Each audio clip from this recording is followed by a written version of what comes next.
warahmatullahi wabarakatuh.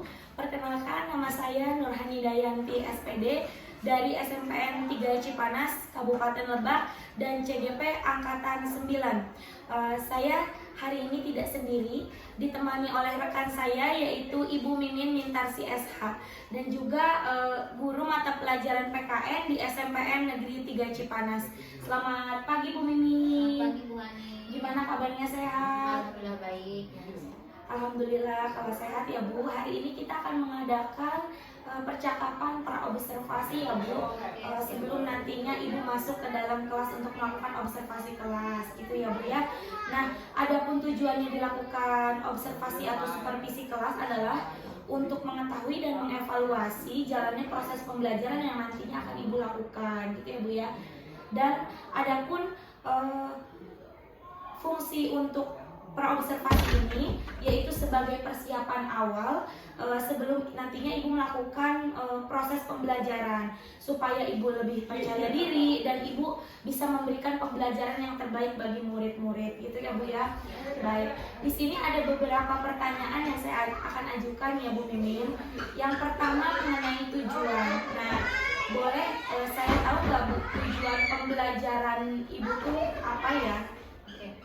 Terima kasih Bu Mani. Untuk tujuan dan kali ini pertama yaitu mengklasifikasikan keberagaman berdasarkan bahasa daerah masing-masing.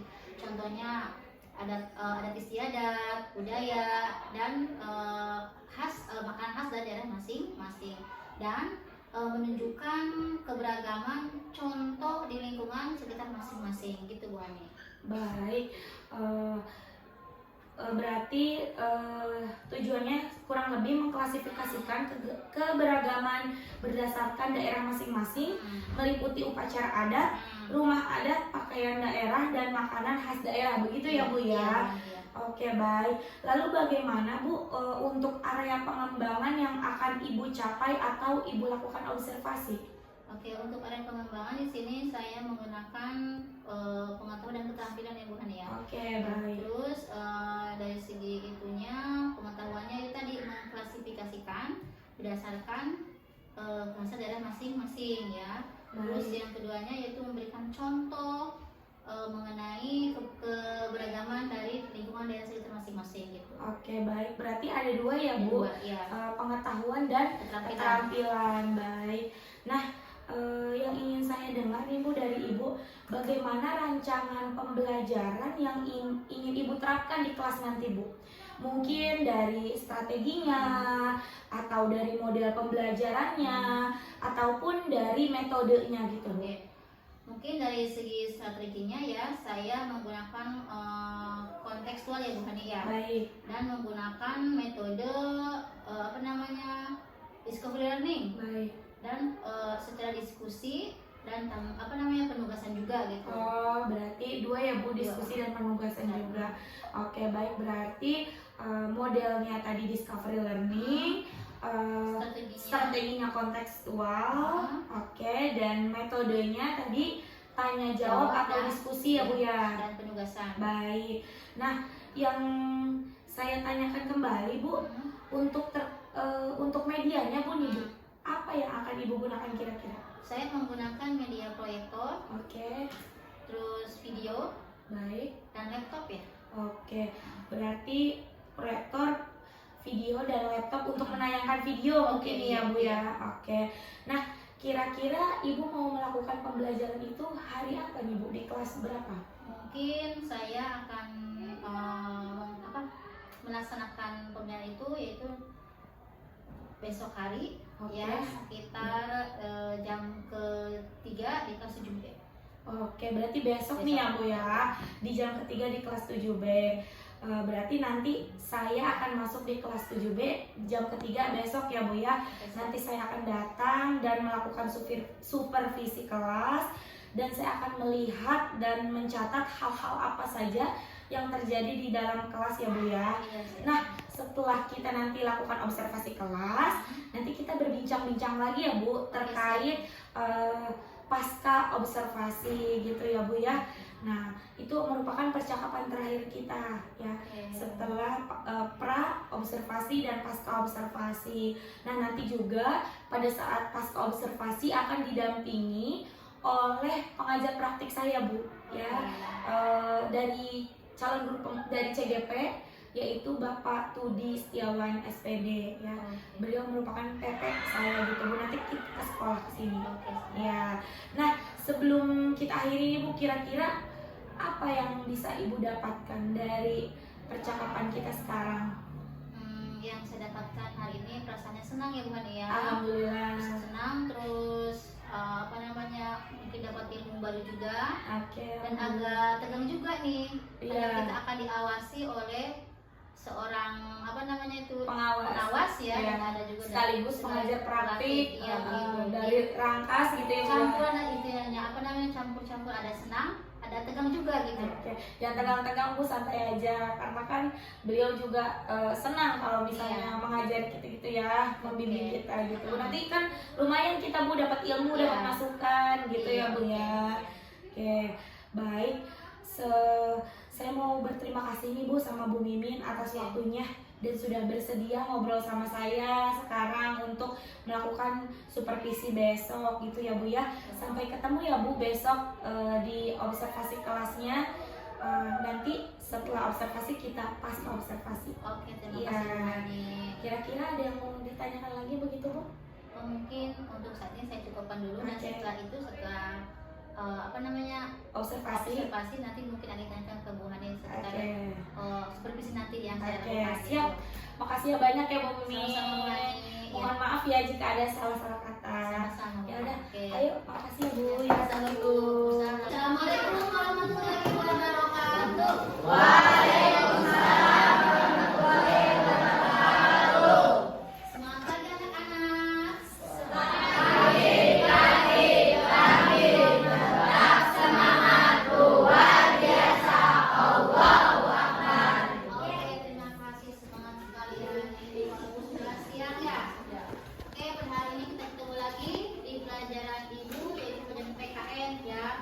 Sebelum Ibu menyampaikan materi kali ini ya, Ibu mau ini dulu, absen dulu. Siapa yang mau masuk? Dias dan Bagas. Kenapa Dias dan Bagas? Sakitkah? Alpakah? Izinkah? Alpa. Oke, kita doakan Dias dan Bagas semoga besok nanti segera masuk tanpa masalah. Oke, sebelum masuk ke materi ini, ya ada tujuan pembelajaran kali ini. Kita akan belajar mengenai tujuannya itu mengklasifikasikan keberagaman kekhasan daerah masing-masing, baik dari itu upacara adat istiadatnya, budaya dan kebiasaan dan ciri khas dari daerah masing-masing. Ya, nanti tujuan keduanya yaitu kalian harus memberikan contoh tentang keberagaman yang ada di lingkungan sekitar kita. Ya, nanti kita akan lihat video. Sebelum kita lihat video, kita sedikit dulu ya. Berdiri semuanya.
Sebutkan 5 agama yang diperbolehkan di negara kita. Ya, kelompok 1. Agama yang diperbolehkan atau yang diizinkan di negara kita. A. Islam.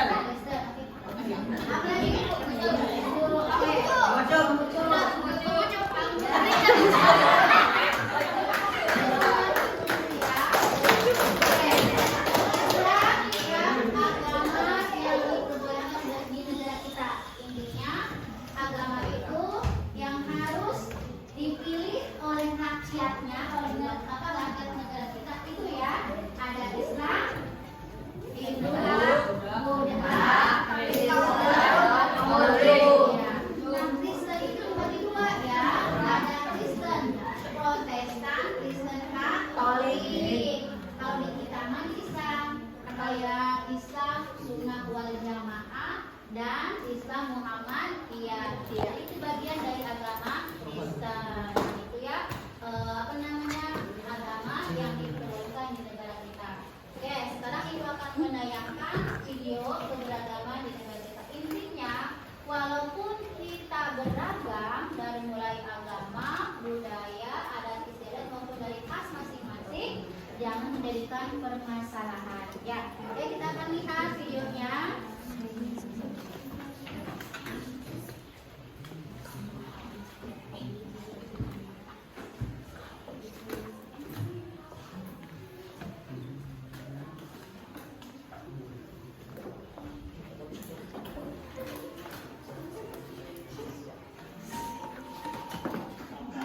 Sehat dan tetap bersemangat ya. Video kali ini akan membahas tentang keragaman budaya Indonesia. Keragaman Indonesia memiliki wilayah yang luas. Hal ini mempengaruhi keanekaragaman masyarakat Indonesia. Apakah teman-teman tahu bahwa Indonesia terdiri dari banyak suku bangsa? Hampir setiap suku bangsa memiliki budaya tertentu. Keragaman budaya itu adalah kekayaan bangsa Indonesia. Kalian tahu bahwa terdapat sekitar 13.000 pulau besar dan kecil, 400 suku bangsa, dan juga ratusan bahasa lokal. Keragaman budaya bisa diamati dari bentuk-bentuk kebudayaan khasnya seperti adat istiadat, rumah adat, pakaian tradisional, tari-tarian, kesenian berupa alat musik dan lagu, senjata tradisional, dan juga makanan khas. Budaya-budaya di setiap daerah dikenal dengan budaya lokal. Budaya lokal inilah yang menjadi dasar tumbuhnya budaya nasional. Sekarang, yuk kita cari tahu apa saja sih bentuk-bentuk keragaman budaya di negara Indonesia. Keragaman budaya Indonesia yang pertama yaitu rumah adat. Rumah adat adalah rumah yang dibangun dari generasi ke generasi yang merupakan cerminan budaya yang terbentuk dari tradisi dalam masyarakat dengan memperhatikan kegunaan serta fungsi sosial dan arti budaya di balik corak dan gaya bangunan. Selanjutnya, keragaman yang kedua, pakaian adat. Pakaian adat atau tradisional ini berfungsi untuk mengekspresikan identitas, biasanya dikaitkan dengan wilayah geografis atau sejarah. Pakaian adat juga dapat menunjukkan status sosial, perkawinan, dan agama. Berikutnya, tarian adat. Tari adat merupakan tari yang berkembang di suatu daerah secara turun-temurun. Tiap daerah mempunyai tarian adat masing-masing dengan kedudukan yang berbeda. Biasanya untuk menyambut tamu agung, merayakan panen, upacara kematian, atau upacara keagamaan. Berikutnya, keragaman alat musik dan lagu. Alat musik dan lagu tradisional adalah lagu yang berasal dari daerah tertentu. Lagu daerah statusnya bersifat kedaerahan dengan lirik dan bahasa asal daerah masing-masing, dimainkan dan dinyanyikan pada tradisi tertentu di daerahnya masing-masing.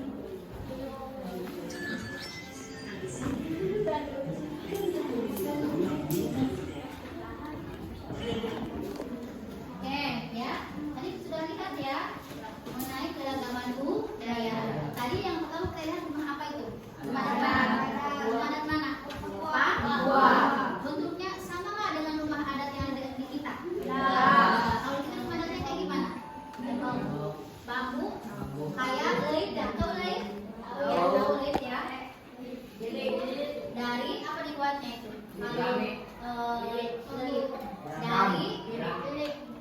bambu yang menjadi bibir. Atapnya dari kayu. Dari apa? Dari daun kelapa. Atau daun kelapa. Tirai. Tahu tirai? Tirai itu adalah namanya kaung ya. Yang bisa jadi untuk buat makanan. Kan berarti kan apa namanya? Adat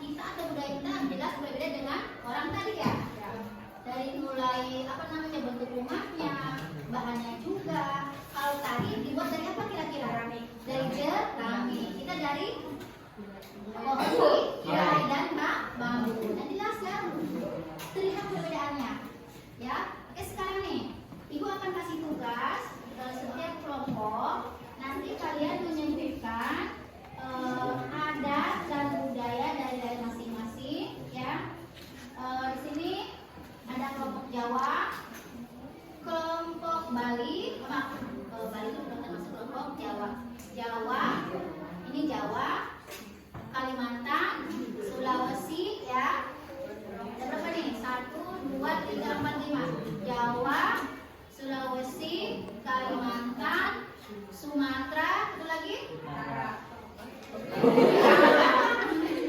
Papua.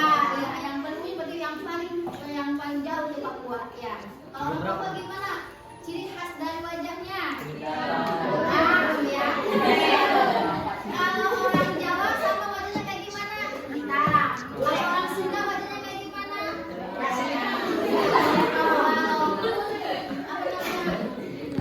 Karakteristik wajah itu berbeda, tetap itu jangan bukan bermasalah. Lagi bukan berbeda itu ya.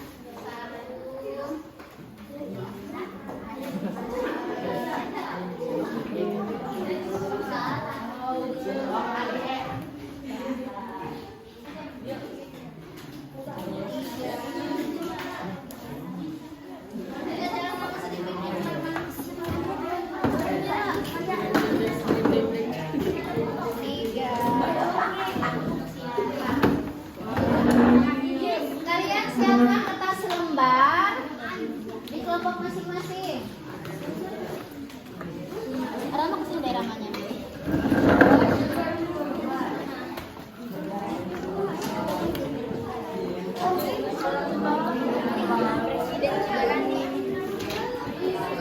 Ini suku Jawa tadi ya? Jawa. Ini mana Bapak Kalimantan?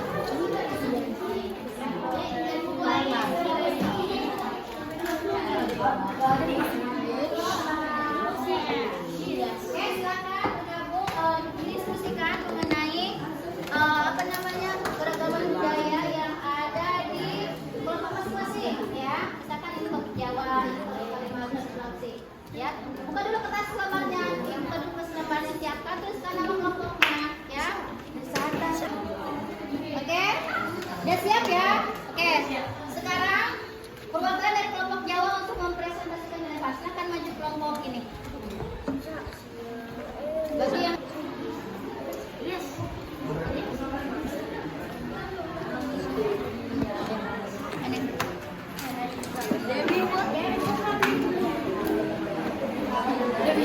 ayo maju semuanya. Maju.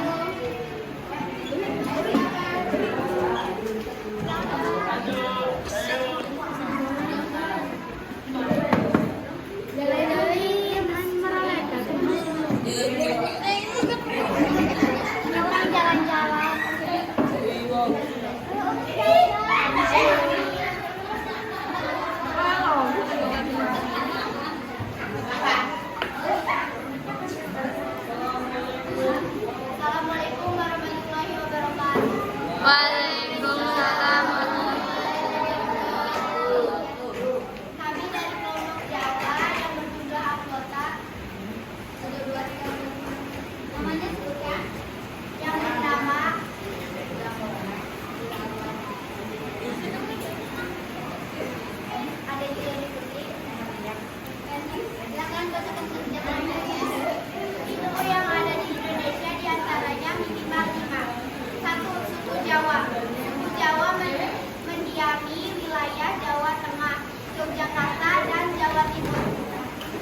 Waalaikumsalam warahmatullahi wabarakatuh.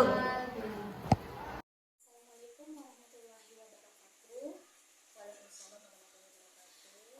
Tiba pada saatnya kita mau percakapan pasca observasi ya Bu ya. Didampingi oleh Bapak PT saya yaitu Bapak Budi Setiawan SPD dan juga rekan saya yang sudah melakukan observasi tadi di kelas yaitu Ibu Mimin Mintasi SH yang mengaku tadi nota pelajaran PKN ya Bu ya. Baik Bu Mimin, terkait pasca observasi ini saya akan memberikan beberapa pertanyaan ya Bu. Nah, tujuannya kita mengadakan pasca observasi ini Bu untuk mengevaluasi sejauh mana proses pembelajaran yang sudah Ibu lakukan tadi gitu ya Bu ya. Nah, pertanyaan pertama nih Bu yang saya akan tanyakan yaitu bagaimana nih Bu perasaan Ibu setelah melakukan observasi di kelas tadi? Perasaan saya senang sekali ya Hani ya. Selain jadi tadi saya dapatkan ilmu, Iya. tapi selain saya merasa tegang gitu ya, karena merasa ada yang mengawasi, ada yang melihat, walaupun kita terbiasa mengajar, tapi ketika kita diawasi kita merasa tegang. Tapi selain tadi saya dapatkan ilmu yang banyak sekali dengan itu. Baik, alhamdulillah ya Bu, berarti berjalan dengan baik. Ya, alhamdulillah. Nah, bisa diceritakan kembali Bu area pengembangan yang Ibu kembangkan di kelas tadi atau langkah-langkahnya, tahapan-tahapan yang sudah Ibu lakukan gitu Bu Ya. dalam kelas tadi. Oke, tadi saya sudah membuat SPP dulu ya. Ya, alhamdulillah. Area pengembangan itu di pengetahuan dan keterampilan. Baik ya. Pertemuannya tadi saya mengklasifikasikan keberagaman berdasarkan ke rasa dari masing-masing. Iya. Kayak tadi ada istiadat, budaya dan dari makan khas masing-masing gitu. Terus dari segi keterampilannya di mana siswa tersebut menunjukkan contoh keberagaman yang ada di lingkungan sekitar kita gitu. Berarti untuk pengembangannya berkaitan dengan pengetahuan dan keterampilan ya Ya. Bu. Baik. Menurut Ibu sejauh mana area pengembangan yang Ibu lakukan tadi? Apakah sudah berhasil atau belum? Sudah berjalan dengan baik, cuman menurut saya masih ada kekurangan Hani ya. Kira-kira kekurangannya apa Bu? Kekurangannya di mana anak-anak tersebut kurang aktif Hani. Ketika kerja kelompok, anak itu saling mengandalkan bersama, selalu mengandalkan kerja kelompok gitu ya. Oke, baik. Jadi lebih mengandalkan temannya begitu ya Bu Iya. ya. Oke. Nah, menurut Ibu untuk mengantisipasi itu sebagai refleksi pembelajaran yang akan datang ya Bu ya. Bagaimana nih Bu cara Ibu menangani anak-anak yang kurang aktif atau mengandalkan temannya itu? Oke, mungkin saya akan mencoba ya ke anak yang kurang aktif itu di dalam pelajaran di kelas saya tentang jawaban pelajaran PKN, saya akan membagi kelompok sesuai dengan gaya belajar anak ya, yaitu dari audio, dari segi apa namanya kelompok audio, kelompok visual dan kinestetik itu. Oke, baik. Jadi ada 3 yang akan Ibu lakukan di kelas dibahas ya Bu dengan 3 gaya belajar anak. Jadi diatasi dengan itu. Dan tadi ada auditori, visual, dan kinestetik itu ya Bu ya. Baik, mudah-mudahan apa yang Ibu rencanakan terrealisasi ya Bu ya, dan menjadi lebih baik lagi proses pembelajarannya ya Bu ya dibanding sebelum-sebelumnya gitu ya Bu ya. Nah, kira-kira kapan Ibu akan melakukan rencana yang Ibu utarakan tadi? Mungkin saya akan melakukan hal tersebut di minggu depan ya. Minggu depan. Karena saya harus mempersiapkan segala sesuatunya, kembali dilaksanakan pembelajarannya gitu. Oh iya, berarti untuk perbaikan atau refleksinya di minggu depan ya Bu ya, dengan 3 gaya belajar anak tadi gitu ya Bu ya. Nah, baik, untuk mewujudkan hal tersebut kira-kira Ibu butuh seseorang nggak, atau siapa yang akan Ibu libatkan gitu? Mungkin saya akan bertanya dan meminta pengalaman dari rekan kerja saya ya, seperti Pak Ikin, dan mungkin buat sendiri gitu. Oke, baik, boleh Bu, boleh. Saya juga senang kalau misalnya bisa kita berkolaborasi, bertanya, terus juga Bu Mimin menjawab gitu ya, dengan senang hati ya Bu ya. Terima kasih Bu. Jangan sungkan-sungkan kalau Ibu WA atau di sekolah atau di kantor, saya akan membantu sebisa saya ya Bu ya, gitu ya. Baik, terima kasih ya Bu atas jawaban-jawabannya ya Bu Mimin. Semoga nanti kedepannya lancar, tidak ada hambatan, anak-anaknya juga lebih lebih aktif dan antusias ya Bu ya. Baik, mungkin itu saja ya Bu. Baik, saya persilahkan kepada Bapak Budi Setiawan sebagai pengajar praktik untuk memberikan umpan balik terkait wawancara atau percakapan pasca observasi atau observasi yang sudah kita lakukan tadi Pak. Terima kasih Bu Hani dan selamat siang Bu Mimin. Tadi saya sudah menyimak jalannya percakapan yang disampaikan oleh Bu Hani kepada Bu Mimin terkait dengan bagaimana proses observasi yang tadi sudah dilakukan. Kalau saya lihat memang apa yang disampaikan oleh Bu Hani itu sudah sering alur cerita ya dari percakapan tersebut. Yang pertama saya menangkap bahwa tujuan dari percakapan ini adalah untuk mengevaluasi sejauh mana proses pembelajaran yang sudah dilakukan di kelas. Kemudian identifikasi masalah dari temuan yang Bu ingin laksanakan di kelas dan observasi oleh Bu Hani itu ternyata ada beberapa masalah. Biasanya adalah satu, anak merasa kurang aktif atau tidak aktif dalam proses pembelajaran. Yang kedua adalah anak-anak lebih sering mengandalkan orang lain atau temannya ketika melakukan sebuah diskusi atau tugas ya. Nah, dari identifikasi masalah tersebut, kemudian Bu Mimin saya tangkap tadi rencana aksi kedepannya adalah bagaimana proses pembelajaran itu akan disesuaikan dengan gaya belajar anak itu ya, dan itu akan dilakukan pada pertemuan berikutnya di minggu depan. Nah, adapun pihak-pihak yang nanti mungkin akan dimintai bantuan oleh Bu Mimin adalah akan sejawat ya.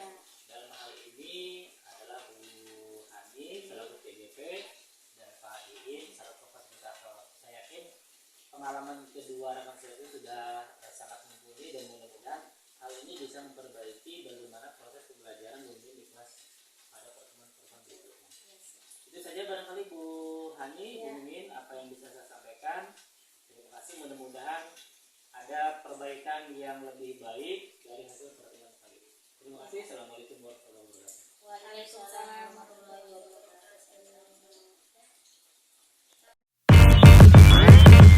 Damn.